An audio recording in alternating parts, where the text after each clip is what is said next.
The document I'm about to leak has been highly guarded for centuries and contains sensitive information regarding the Catholic Church's knowledge about life after death. It is written by a Byzantium priest named Quintus Aurelius, who was charged by the Roman Emperor Constantine in the year 335 AD to discover, through experimentation, what information he could about heaven and hell. Sensing his rapidly approaching death, the ailing Constantine wanted to know if his faith in God had been well placed. Given this urgency, he ordered the local order of priests to uncover the truth about the afterlife using any means necessary. What follows is Father Aurelius' account of his experiment. The document has been meticulously translated from its original Latin for readability. The results of my experiment must never be shared with the public. Their minds are too feeble to comprehend such hard truths, for I fear the Church's reputation would be tarnished. Our hold on the peasants is weak enough as it is. The last thing we need is for that vile mass of ignorance and superstition to go running back to the pagan gods that we've only so recently deterred them from worshipping. But I digress. Following my meeting with Emperor Constantine, I returned to my alchemy lab to begin my experiment. My goal was simple, to concoct a liquid that, upon consumption, first stopped the heart, then reanimated it minutes later. By creating this death simulation, as it's now been aptly labeled, my hope was that participants would ascend to heaven while their hearts rested in suspended animation, and then come crashing back to earth the moment their hearts resume their normal rhythms. Upon awakening, they would be able to share their experiences of the afterlife and hopefully prove the existence of heaven once and for all. Oh, if I would have known then how much my experiment would test my faith, I might have given pause. As it stands, I didn't think twice about the myriad of results my experiment might bring and began to develop my potion with fervor. Much to my delight, I devised the means of creating this potion by the end of the week and, after meticulously testing its efficacy on field mice, was ready to begin human trials.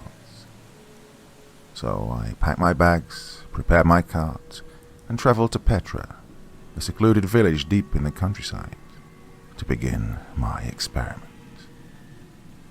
The people of Petra are meek and pious. God himself couldn't select better test subjects. Hence, word of my arrival quickly spread, and soon I was swarmed in the village square by families begging to be blessed. Although I wanted to jump right into my experiment, I obliged these requests and blessed every dirt-smeared soul that supplicated themselves before me.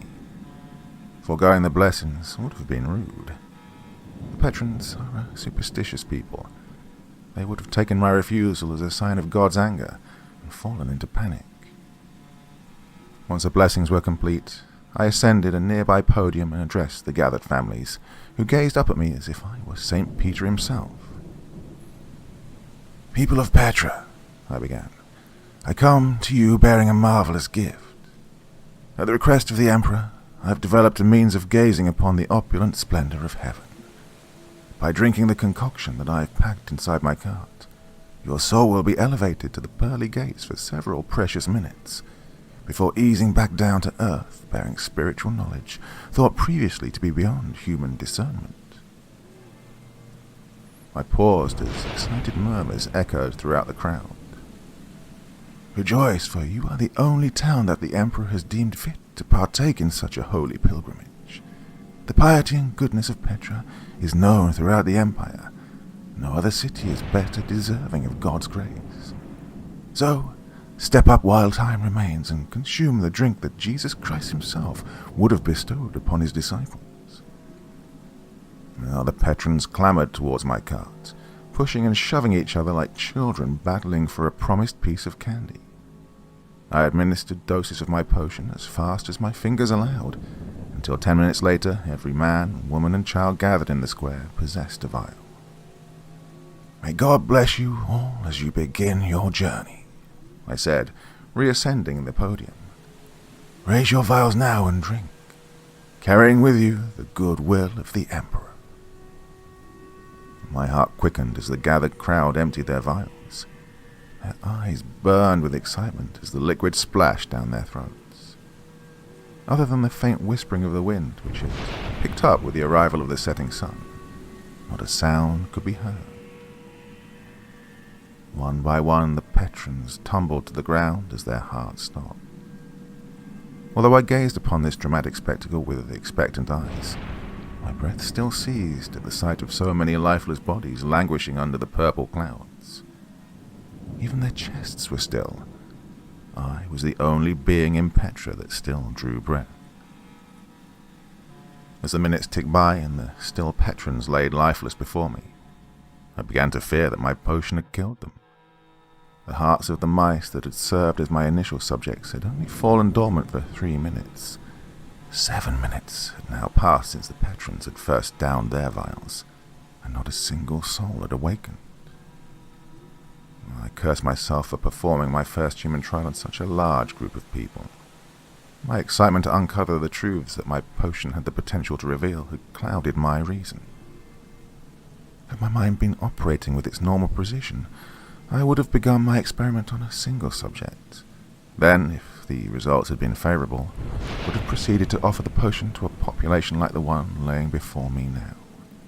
As it stood, I had rushed blindly into a large-scale human trial, and now faced the possibility that I had unwillingly murdered an entire city of loyal Christians. Just as I was about to fall into despair, a woman near the back of the crowd inhaled a raspy breath, and sat up with such speed that I marveled that her neck didn't snap. Her eyes were wide with shock, and stress lines dominated her forehead. Moments later, another patron bolted up from the ground, whimpering and slobbering like a crazed lunatic. I flashed the man an admonishing look. He appeared to be in his mid-30s and should have known better than to delve into such histrionics in public. As he dashed his hands to his neck and tore out his own throat, though, my look of consternation quickly morphed into one of pure terror.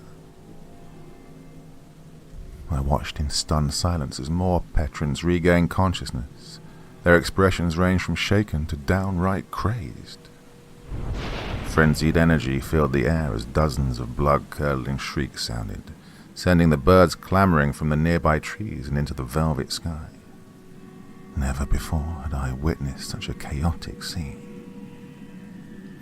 What follows is my account of these poor souls' initial reactions to my potion, which is burned forever in my mind like the vivid visions of a fever dream.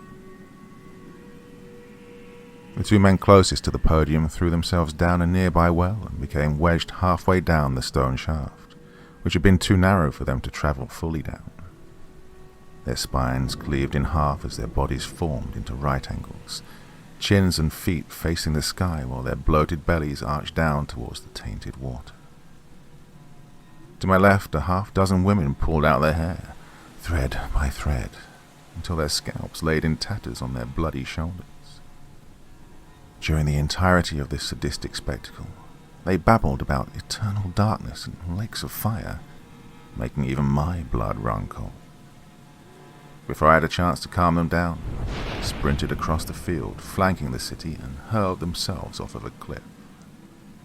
They laughed hysterically as they fell, but then their skulls struck the jagged rocks dominating the crooked gulch below, silencing them forever. 3 men near the middle of the crowd pounded their heads on the stone-filled ground until they fell unconscious. Blood poured from their wounds like crimson wine, as the panicked mass thrashing around them trampled over their limbs like stampeding cattle. All around me, the lives of the poor patrons were snuffed out in increasingly abominable ways, until eventually all that remained of the village were children, the mentally handicapped, and a handful of adults whose temperaments were hearty enough to endure the horrors that they'd witnessed during their pilgrimage. The monumental effort it took to regain order supersedes my ability to put into words. All the survivors could do was blabber, almost incoherently, about the visions of hell that had been inflicted upon them until their throats turned raw. The children, much to my surprise, remained remarkably serene, especially given the deaths of many of their parents. Suffice it to say that I eventually calmed everyone down and influenced those who remained to return to their homes, leaving me and a few volunteers to clean the square. After allowing the patrons 2 days' rest, I began my interviews. The information that they shared with me shook me to my core and has left me questioning my faith in God.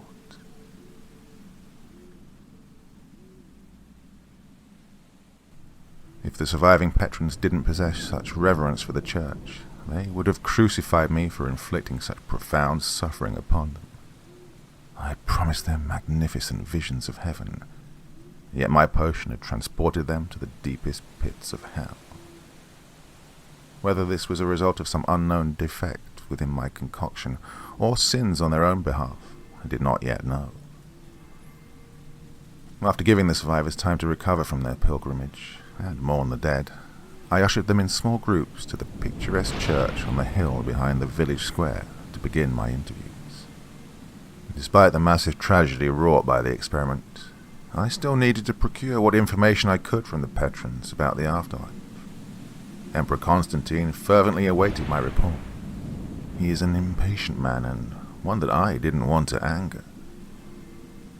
These interviews continued for days and took such a toll on my mental and physical health that I aged 10 years. Never before had my faith in God been tested so rigorously. Despair descended over me with each word that tumbled from the patrons' mouths. The picture of the afterlife they painted was not only bleak, but cruel, and defied everything I thought I knew about the Christian faith. Although I took extensive notes over the patrons' revelations, organizing and then transcribing these notes would take months. Given the importance of the information that I have to share, I've decided to only convey the high points, so to speak, of my interviews, which form a common narrative. May God have mercy on our souls. In the immediate moments after their heart stopped, a red light overcame the patrons' senses. They described this red light as originating from inside them, and shuddered when I asked them to elaborate. Rather than give me the detailed description that I desired, all they would say was that the light felt evil. Not only did it send their nerve endings exploding with white-hot pain, but it also inhaled thundering, raspy breaths while yanking them into the abyss. As their life forces flooded from their bodies, they felt their minds, or possibly souls, detach from corporeality and descend into a dense black pain. Given that they were now bodiless, they were completely immobilized in this plane and subjected to what might be best described as infinite nothingness. According to them, time slowed down to almost a standstill in this darkness. They went through great lengths to persuade me that they spent the equivalent of dozens of lifetimes wallowing in this abyss, like rocks submerged in a murky lake. Just as they feared that what remained of their consciousness might tumult into insanity, a cacophonous tearing sound erupted over the plain, bringing with it the intense red light. What happened next I can hardly commit to paper, for it defies everything I thought I knew about the natural sciences and Christian metaphysics. Given that Emperor Constantine himself is waiting on this report, though, I'll do my best to relate the entirety of the patrons' experience. Following this immense tearing sound, the patron souls were transmogrified into seeds of flesh, for I know not what else to call them. These seeds were about 1 inch in diameter, covered with minuscule orifices. They languished in despair as their consciousness were tethered to these seeds, which possessed no faculties for movement. All they could do was exist inside their newfound bodies, like the prisoners chained to the walls of Plato's cave. Before they hardly had time to adjust to their fleshy cages, these seeds rapidly expanded in size. This expansion occurred at such an explosive pace that they were ignorant of its cause. Soon their orifices resembled gaping holes, which burrowed deep into their wrinkled flesh like dank crevices. Out of these orifices first sprang a torso, followed by limbs and a head. Such pain accompanied the sudden growth of these appendages that the patrons visibly trembled as they recounted the experience. Their new bodies contained similar proportions to human beings, but possessed grey skin and were entirely sexless. Now that the patrons had regained sight, they could gaze upon the hellish world that they'd been resurrected into. A putrid yellow lake of boiling acid stretched as far as their eyes could see. Spanning this lake was an obsidian bridge, black as night, which began at the rocky ledge on which they now stood, and ended at the entrance of an equally black city. The spires of this city ascended miles into the cloudless red sky, and were sharpened into rough, jagged edges. Trundling along the bridge and into the city were millions of the recently deceased. Each one possessed a similar grey body as the patrons, and brandished intense looks of despair. The bridge groaned under their collected weight. No matter how many bodies were crammed onto its formidable surface, though, it held strong and rippled malevolently into the rancid yellow glow of the lake. Occasionally, someone would trip and go plummeting head over heels into this lake. They sent forth blood-curdling screams as their skin was scalded by its acidity, and were left flailing in the viscous liquid for an eternity. As a result, the lake was over-brimming with grey heads, which drifted along the desolate surface as their bodies slowly dissolved but never entirely disintegrated. The patrons were compelled to approach this bridge by an invisible force so powerful that it stole the air from their withered lungs. Their feet moved against their will, and before long they were crossing this bridge along with the endless sea of other unfortunate souls. When they reached the city, they were crammed into the bottom level of the spires like vermin. Before they could even assess their new surroundings, they were lifted and locked into harnesses, which bore them slowly towards a massive red door. No matter how aggressively they struggled against their harnesses' chains, they remained ensnared. The guttural cries of the dead frenzied into a crescendo as they were swept through the red door and disappeared into the room beyond. It was while in this room that the patrons first encountered the denizens of hell. The chains ensnaring the patrons' limbs groaned as the alien mechanism whirling above their heads carried them through the red door. They descended at a steep incline into a dank cave deep below the spire, which reeked of death and decay. Many of the patrons refused to continue their accounts beyond this point. What took place in this cave traumatized them, and they may never recover from the heinous crimes they were forced to endure. It was only after I depleted all of the persuasive techniques at my disposal that they agreed to resume their narratives. But even then, at least a dozen of the patrons suffered nervous breakdowns, which I fear may have forever shattered what remained of their sanity. Standing on jet-black platforms surrounding this cave were the demons of hell. Their appearances spanned from blindingly seductive to shockingly grotesque. Every few seconds their faces, or occasionally their entire bodies, would drastically morph, as if their human-like features were masks disguising their true forms. Only their sizes remained constant. Each demon towered 12 feet above the ground and cast desolate shadows along the cave walls. The patrons trembled as their harnesses bore them ever closer to these frightful beings. All around them the cries of the deceased echoed around the cave, which reached such volume that dust and bits of rock rained down from the vaulted ceiling. Immediately after the patrons cleared the red door, thick steel bars exploded from their harnesses and locked their limbs into place. So restrictive were these bars that they couldn't even turn their heads. All they could do was stare forward in frightful agony as the demons looming along the cave walls grew ever closer. Although I'm often lauded for my calm heart and stoicism, the agonies the patrons suffered at the hands of these demons causes me to shudder even now. No human beings, especially loyal Christians, should be forced to endure such calamities. As it stands, not even the patrons' faith could save them from their fates, which were taking such a bleak turn that they could do nothing but lament their very existences. One by one, these demons plucked the patrons from their harnesses and consumed their limbs. Their teeth were stronger than diamonds and cleared flesh and bone in a single bite. Once nothing remained of the patrons but desecrated torsos, the demons would strap them back into their harnesses, where new limbs would sprout from their orifices like bloody saplings. The steel bars would then relock with tendon snapping force, and their woeful procession would continue towards the next demon. This process continued until the demons had had their fill, which required so many rotations around the cave that the patrons lost count.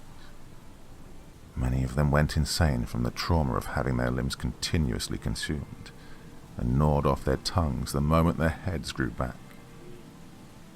By most accounts, they spent months in this cave. Their wrinkled grey torsos developed rancid sores from the chains that spanned their chests and backs, and dripped pus incessantly down into the chasm below. Eventually, time lost all meaning for the patrons. Their consciousnesses were consumed by nothing but pain, which dominated every moment of their pitiful lives. When this procession finally stopped, the patrons cried out to God to save them from such incessant torture. God didn't respond, though, and instead, the alien mechanism thundering above their heads roared back into life and bore them slowly towards the chasm below. The demons stared at them longingly as they descended, as if at any moment they might resume their barbaric menagerie. The lower the patrons sank, the hotter the air became. Eventually the temperature became so extreme that their eyeballs withered and sunk deep into their skulls. If it wasn't for the screams of their companions, which billowed around them like banshee shrieks, they would have been entirely without sense perceptions.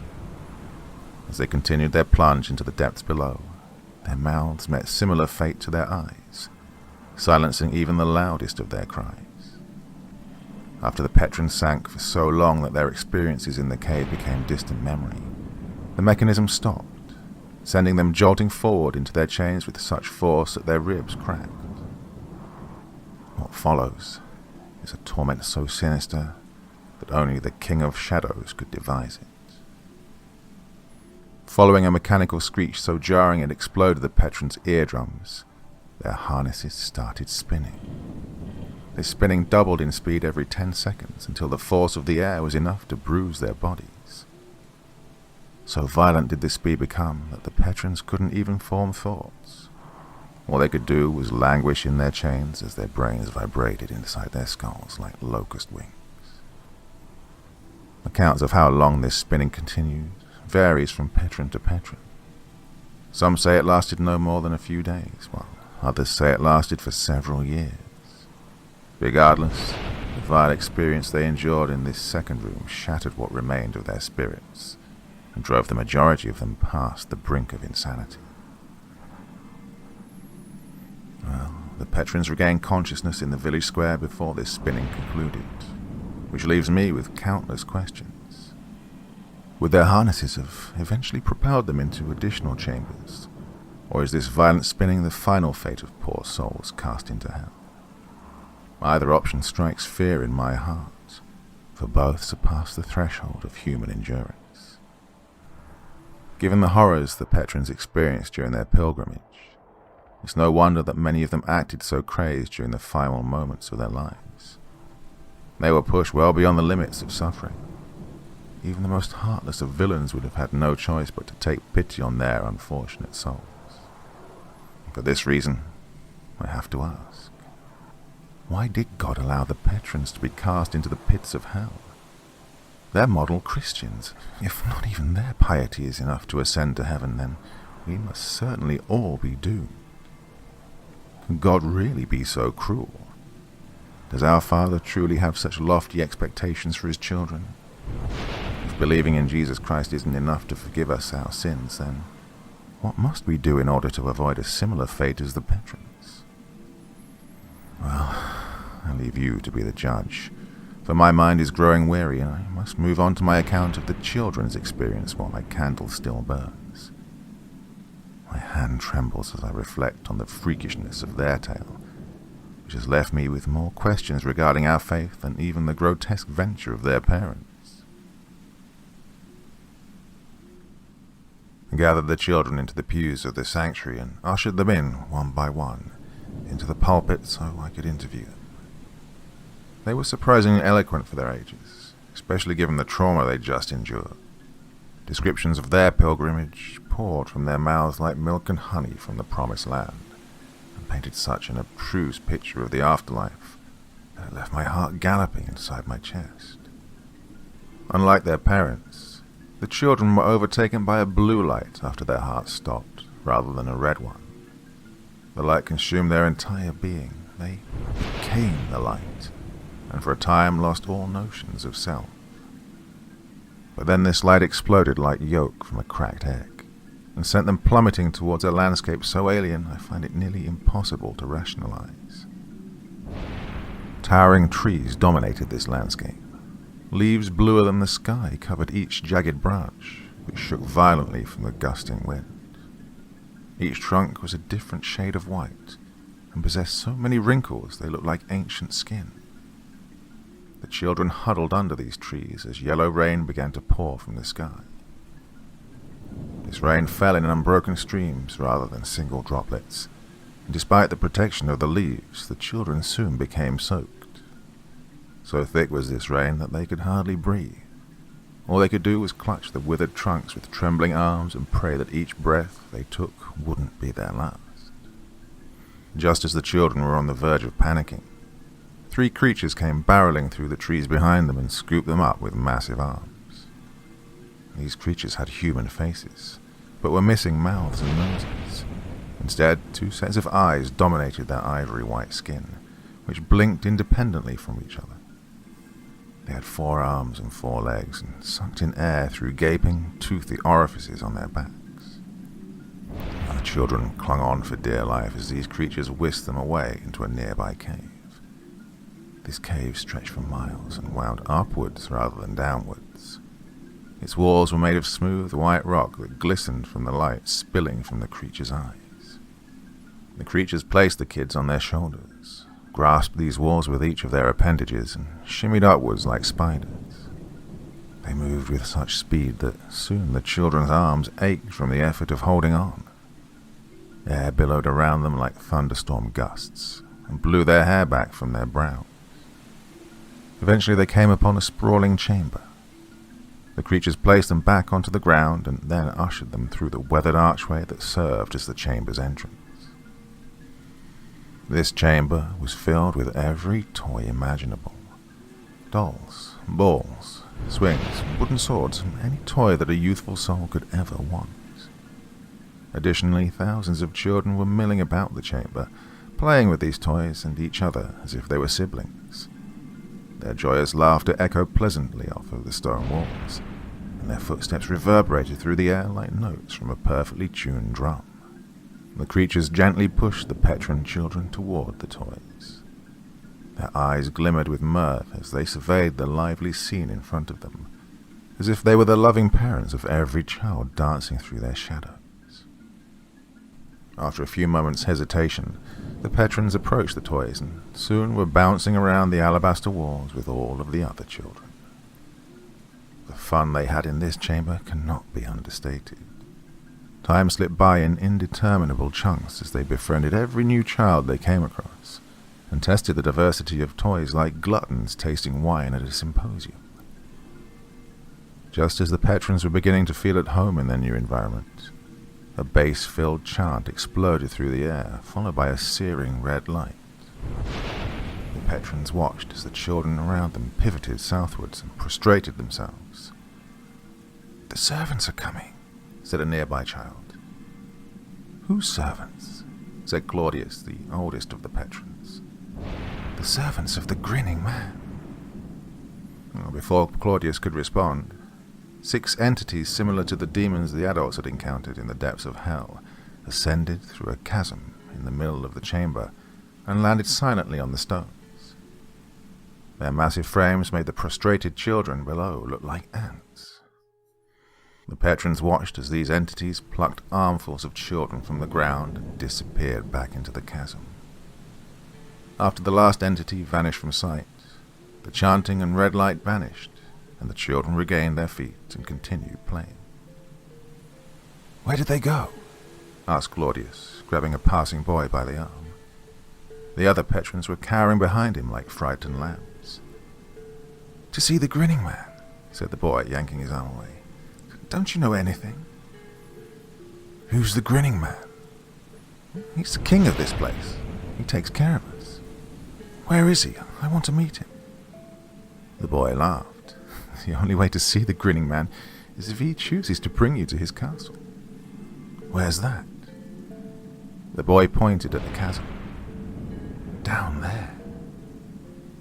Claudius's eyes drifted over to the hole, which split the ivory floor like a tar pit. "What happens at the grinning man's castle?" The boy shrugged his shoulders. "Nobody knows. None of the kids who've ever been taken there have returned." Before Claudius could respond, the boy picked up his ball and disappeared into the throng of children speeding behind them. Although the patrons were shaken by the spectacle they'd just witnessed, eventually the din of the hundreds of children dancing around them recommanded their attention, and they drifted back toward the toys. A few hours later, the ear-splitting chanting once again filled the chamber, followed by the blinding red light. The patrons watched in awe as the grinning man's servants burst through the chasm once more and landed 10 feet to their right. Despite the fear coursing through their veins like snake poison, their feet remained rooted to the ground, as if they were being constricted by an invisible force. They watched in horror as these entities scooped up a group of nearby children, then turned in their direction. "Stay behind me," said Claudius, doing his best to keep his voice calm. All 3 of the entities snapped their eyes onto his. "Grab him," said the largest of the entities. "His soul is worth that of 3 men. I can sense it." The patrons cried as Claudius was grabbed by a monstrous hand, then carried down the chasm looming beneath their feet, like a cancerous sore. The frightened shrieks of the other children filled Claudius's ears as the entities plummeted down the chasm. They descended with such speed that the stone walls passed by in a blur. Soon Claudius's eyes stung from the force of the oscillating air, so he shut them and prayed that this nightmare would be over soon. They landed several minutes later on a bed of jet-black rocks. The children whimpered as their eyes were greeted by a pulsating red light. This light was sourceless and clogged the air as if it were a physical substance. Despite the fear clouding his vision like sheets of ice, Claudius remained outwardly calm. He knew that he needed to keep his wits if he ever wanted to reunite with his friends. So he remained thoughtful as the entities lurched forward into the narrow passageway in front of them, inquisitive minds straining to develop an escape plan. This passageway wound deep into the earth and was blanketed by a dense fog. The red light saturated this fog, giving it the appearance of bloody mist. The deeper they descended, the thicker this fog came, until eventually the children were gasping for air. No matter how valiantly they struggled to breathe, though, their lungs remained empty. It was as if the air had been replaced by water, and they were slowly drowning to death. Just as the children were moments away from blacking out, the entities shot out of this passageway like speeding arrows and entered a sprawling cavern. In the middle of this cavern towered a black structure unlike any Claudius had ever seen before. Obsidian walls undulated like jagged hills over a yellow, acidic lake, and were blacked by 3 hexagonal spires that stretched for miles into the phosphorescent air. These spires were dotted with large, barred windows, which shook from the yanking of invisible hands. The entities carried the children across the drawbridge spanning the lake, and through the crimson door that served as the castle's entrance. Sitting at a desk just beyond this door was a red-skinned man. "How many?" he asked the entities, bored eyes half-heartedly scanning the children's faces. 26. The red-skinned man jotted the number down on the parchment in front of him. "Thank you. Take them to storage." Without another word, the entities carried them into a hallway behind the desk. The hallway was lit by torches spaced intermittently around the Gothic walls, which cast ominous shadows onto the floor like insidious puppeteers. Eventually they came upon a staircase that wound deep under the floor. The entities carried them down this staircase, 2 steps at a time, then passed into a vast, dank cellar. This cellar was impossibly massive given its position in the castle, and was filled with black, coffin-like boxes. These boxes were stacked as far as Claudius's eyes could see, and emanated hoarse, guttural screams. "Get the boxes ready," said the largest entity to his partners. "I'll load them in." The other 2 entities grabbed armfuls of boxes from a nearby closet and spread them evenly across the floor. The sound of wood scraping across stone mixed with the muffled shrieks, causing the blood to drain from the children's faces. Once the entities were done opening the boxes, they receded into the background with their arms crossed behind their backs, like slaves awaiting their next command. After taking a moment to inspect the lids, the remaining entity grabbed the children and stuffed them inside the boxes, leaving only Claudius free from the claustrophobic prisons. Claudius watched in terror as he pounded massive black nails into the lids, then tossed the boxes on top of the nearest stack.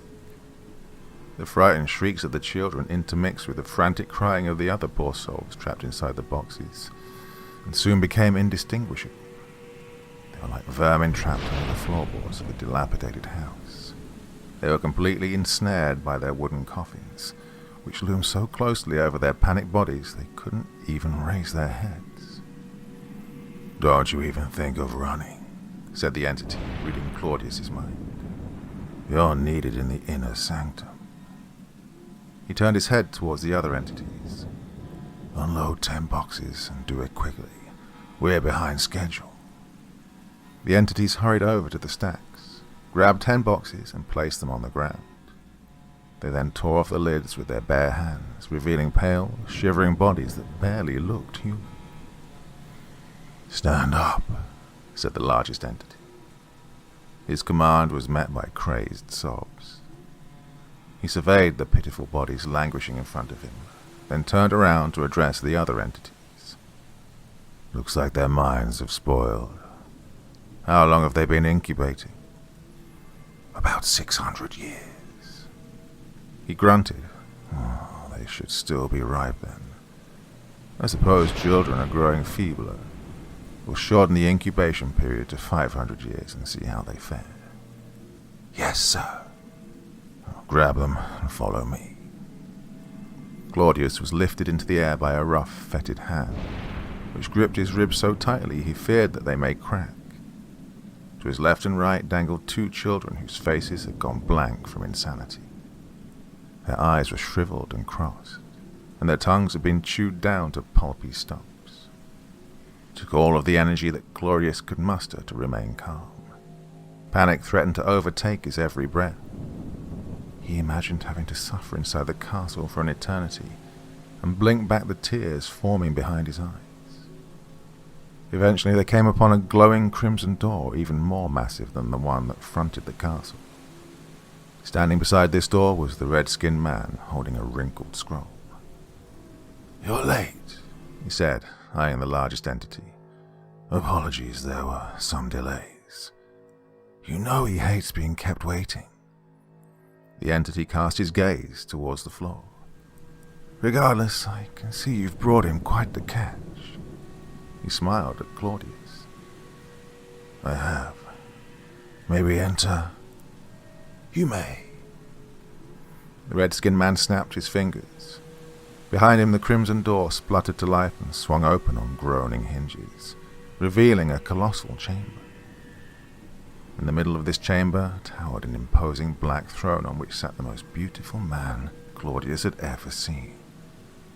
The moment this man saw Claudius and the other children being carried into the chamber, he grinned. Never had Claudius felt so violated than as the grinning man's yellow eyes stroked his flesh through the shadows. He felt like a prize cattle standing in front of a butcher who at any moment could raise his knife and sever his jugular. Only the grinning man wanted his soul instead of his meat, And for what purpose, Claudius shuddered to think. "Bring them closer," said the grinning man. "I want a better look at them."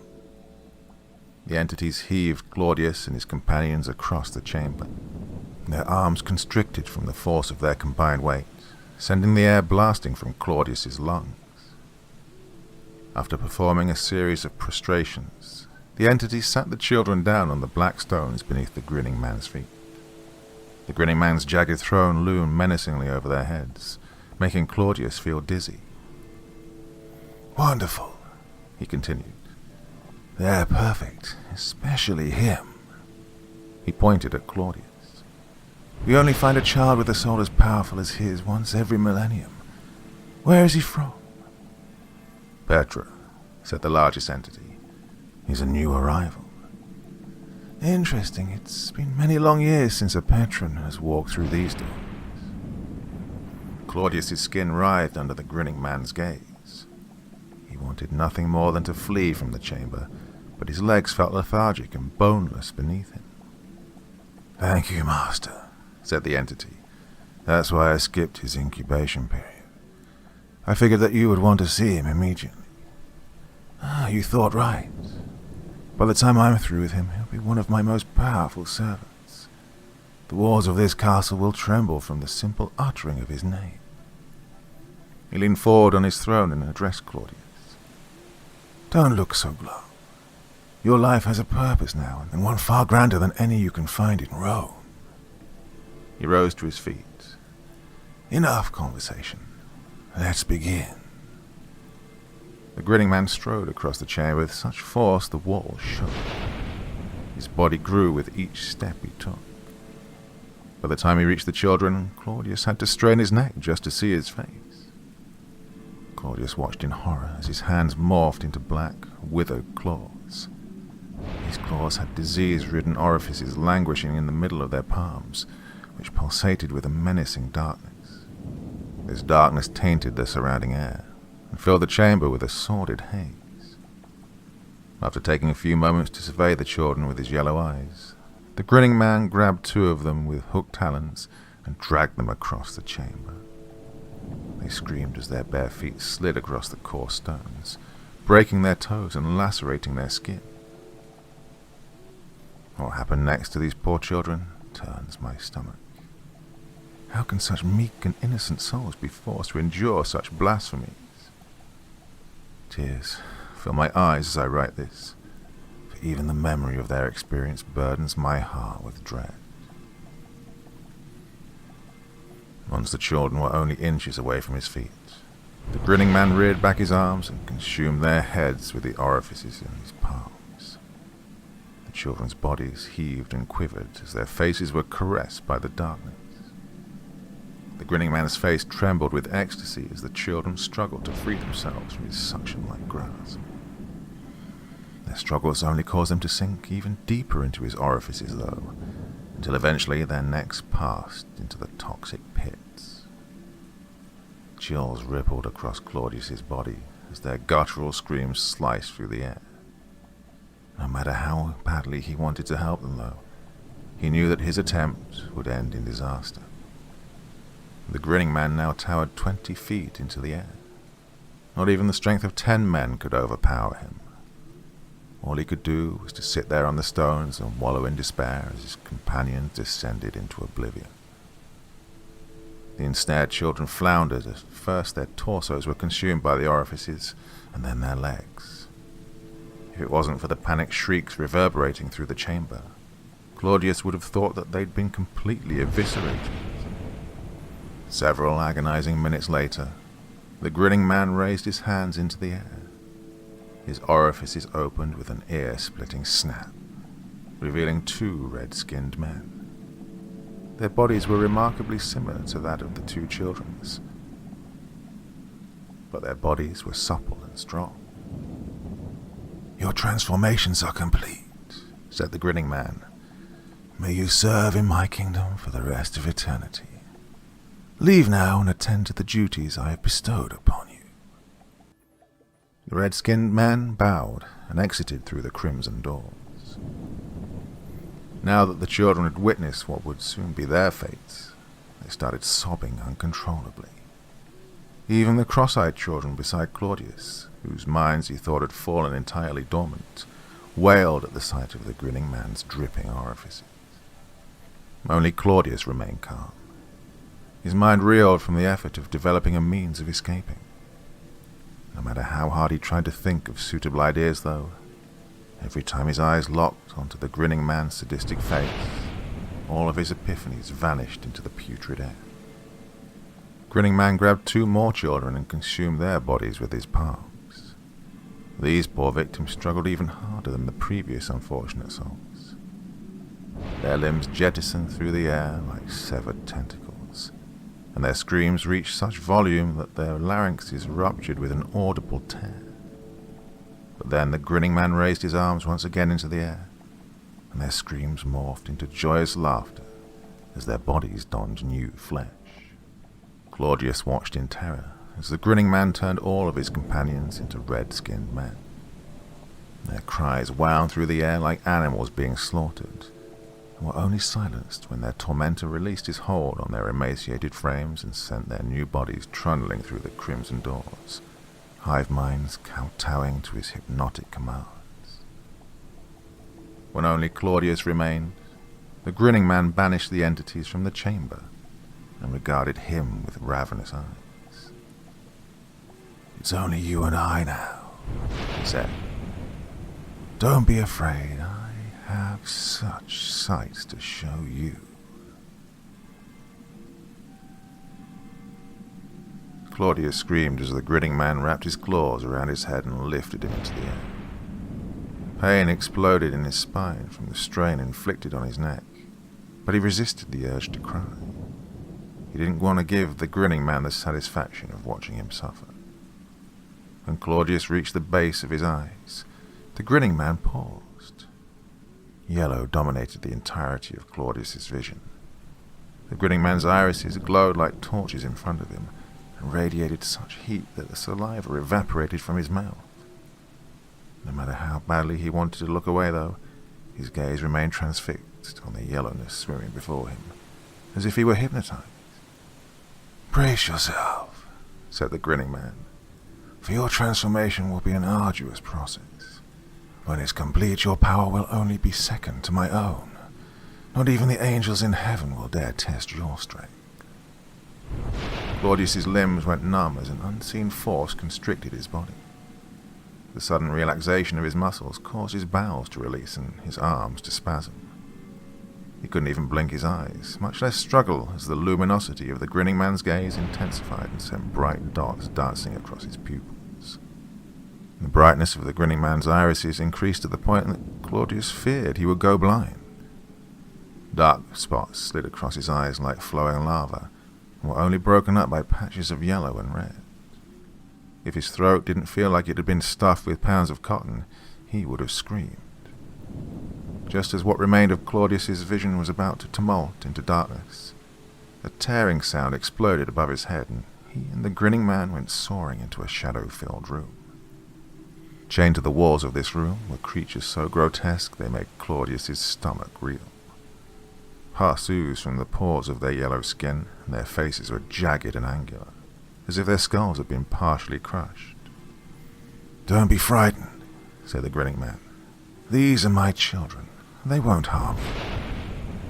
The creatures howled at the sound of the grinning man's voice, like hounds reunited with their long-absent master. Immediately after their cries died in their throats, they pulled against their chains with all of their might in an attempt to free themselves. Luckily, the black metal held firm. "They are soulless. That's why their behavior is so erratic." If the grinning man's claws weren't wrapped around his shoulders, Claudius would have bolted from the room. Never before had he witnessed such psychotic behavior. The creatures writhing in front of him would have torn each other to shreds if their chains weren't so powerful. Instead, they eyed each other hungrily through the darkness, as if they were fighting to prove their ferociousness to the grinning man. "I can sense your soul. It has been many centuries since one of their siblings has received such a profound gift, and they are desperate to tear away your flesh. Worry not, though. I won't allow them to succumb to such base behavior. I'm a civilized man. Your union will be controlled and deliberate, as tradition demands. Claudius cringed as the grinning man's claws dug deeper into his flesh. Blood poured from his wounds in crimson streams and plastered his tunic to his back. The copper scent of his blood sent the creatures spiraling into a frenzy. They struggled against their chains with such force dust rained down from the ceiling. They then howled like feral dogs fighting over a bone as they sniffed the air. But the grinning man said something in a language Claudius had never heard before, and they all fell silent. They are growing restless. Pick the one you want to merge with, and we will begin. Claudius stared down at the ground. Like the fabled Spartans of Greece, he had accepted his death, and refused to either struggle against or aid the grinning man as he performed his demented ritual. Silence will not save you. If you refuse to choose, then the contest will decide your fate, as it has countless souls before you. Claudius remained silent. Still you abstain. Fine. Let the contest proceed. The grinning man dripped a pool of Claudius's blood onto the middle of the floor with a hooked talon, then snapped his fingers and released the creatures from their chains. The creatures threw themselves at one another like rabid wolves. Black blood cascaded through the air and splattered against the walls as their teeth ripped flesh from bone.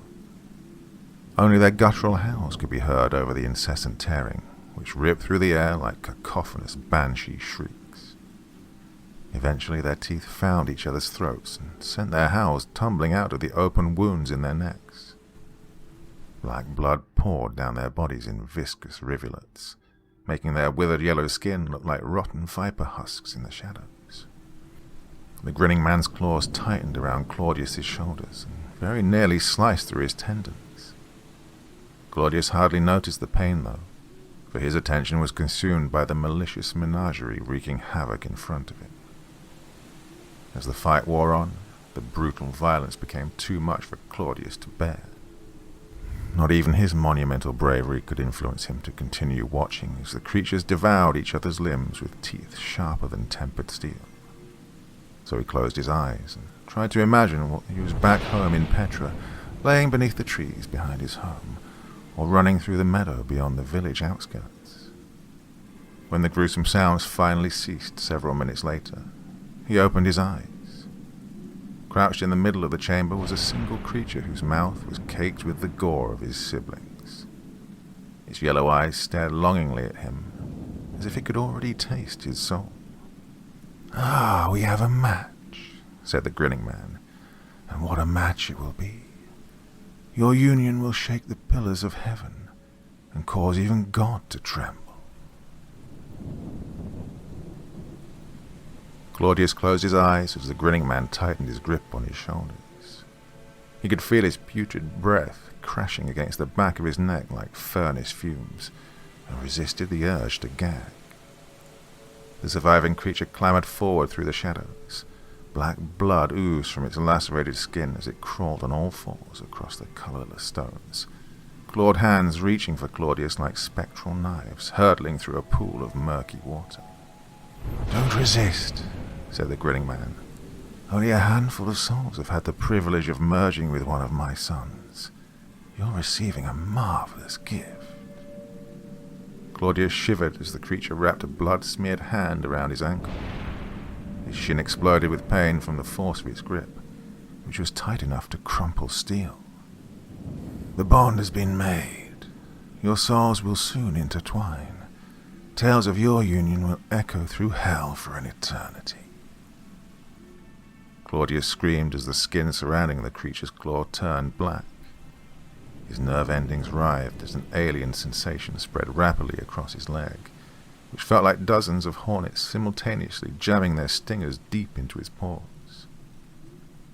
Before his mind hardly had time to register, much less rationalize, the decomposition of his skin, the creature's hand began to sink deep within the blackened husk that had once been his leg. Such pain accompanied his sudden merging, he would have blacked out if it wasn't for the adrenaline pumping through his veins like gelatinous opium. For the first time since entering the nightmarish chamber, Claudius offered up a desperate prayer to God. Although, like all men, he was a sinner, surely his sins weren't deserving of such a brutal punishment. He was only a child, after all. Did God not pity the innocent and reward the faithful, like in the Bible passages his mother read to him before bed? Despite the urgency of his prayers, Claudius's pitiful pleas went unanswered, and the creature wrapped his other claw around his arm and dragged him to the ground. The force of the creature's pulling shattered his collarbone and sent stars dancing across his tear-stained vision. He grimaced as shards of bone went tearing through his flesh, causing warm blood to spill down upon his chest. His pain was quickly forgotten, though, as the creature's arm began to merge with his own, creating a sensation so detestable his heart rate tripled. Claudius tried to pull away from the creature spluttering before him, but his struggles did nothing but hasten the merging of their limbs. His arm and leg was now entirely consumed by its yellow flesh, and his face was no more than 2 feet away from its snarling mouth. It was as his eyes locked onto the bloodshot corneas of his assailant that he first felt an insidious presence slithering through his consciousness. This presence felt inhuman and evil, as if it were an extension of the creature's solid aura. Claudius's vision darkened as his soul became tainted with this twisted presence.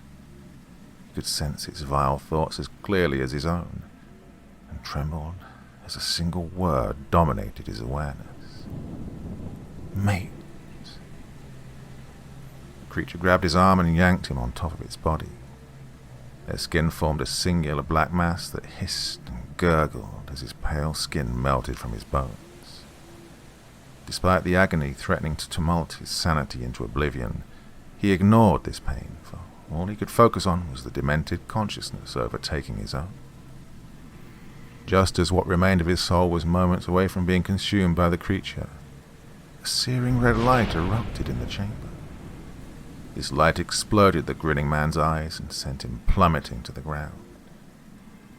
Floating in the middle of this light was a faceless black mass that undulated across the stones in spasmodic leaps.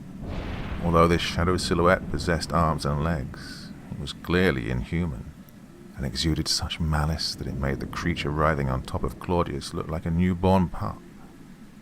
"Master," said the grinning man, black blood splashing down his cheeks. "Your arrival comes as a surprise." A booming voice echoed across the chamber. This voice was pure bass, and spoke such a vile-sounding language that each syllable constricted Claudius's lungs. The grinning man bristled as this voice washed over him, then struggled to his feet. "I don't understand," he said. "The children were promised to me. Why interfere?" The booming voice uttered a single sound with such authority that it sent the grinning man plummeting back to his knees. "Yes, master. I understand. Please, forgive my insolence. The boy is yours to do with as you please." The grinning man snapped his fingers. Claudius's limbs were released from the creature's hold. He breathed a sigh of relief as the creature's tainted presence flooded from his spirit, and he regained full control of his consciousness. His relief didn't last long, though. For a few moments later, he was lifted into the air by an invisible force and went careening, head first, into the black mass dominating the chamber. Darkness flooded Claudius's entire being. Scalding tendrils of pure blackness snaked across his body, burning his skin and filling his mouth and nose with a fetid stench. Never before had he felt such despair. The black mass writhing around him radiated cruelty like burning coal does heat, robbing him of all mobility. All he could do was languish in the air as his life force leapt from his deteriorating body. Just as he was about to scream from the agony splitting his nerves, a malicious presence entered his consciousness and silenced his scream inside his throat. This presence felt exponentially more powerful than the creature's and filled him with despair. He tried to resist this presence as it infiltrated his spirit, but his struggles were pointless. He could no more combat such unspeakable evil and a fly can a titan. So he relinquished his soul to the blackness billowing around him like biting hurricane winds, and shuddered as what remained of his awareness was buried under a mountain of hatred and wickedness. The last thing he remembered before regaining consciousness in Petra was a booming voice endlessly repeating the same message inside his head. God is dead. By the time Claudius finished his account, night had descended over Petra, and my inkpot was nearly empty. The pulpit was illuminated by a single candle, which sent our shadows cascading into the first row of pews. I leaned back in my chair, trying desperately to rationalize such a harrowing interview. No matter how hard I pondered the child's words, though, my face remained visibly shaken. I felt like my faith had been irreparably tarnished. How could I believe in a God that allowed such cruelties to be inflicted on his faithful children? If the results of my experiment are accurate, which I believe them to be, then we must come to terms with the simple truth. Hell is coming for us all. God is not as merciful as he appears to be. Simply believing in his righteousness is not enough to cleanse us of our sins. Man has fallen into a pit far too deep to climb out of, and I fear that he will languish there for the rest of eternity. With this frightful revelation reverberating incessantly through my mind, I escorted Claudius and the other children back to their homes, then drifted off into a light sleep, plagued with brutal nightmares. When I awoke the next morning, all of the Petran children were missing. The chapel had also been desecrated. Slaughtered goats and cattle were strewn across the pews, which were swarmed with buzzing flies. Scrawled below the cross towering above the pulpits was a single message written in blood. God is dead.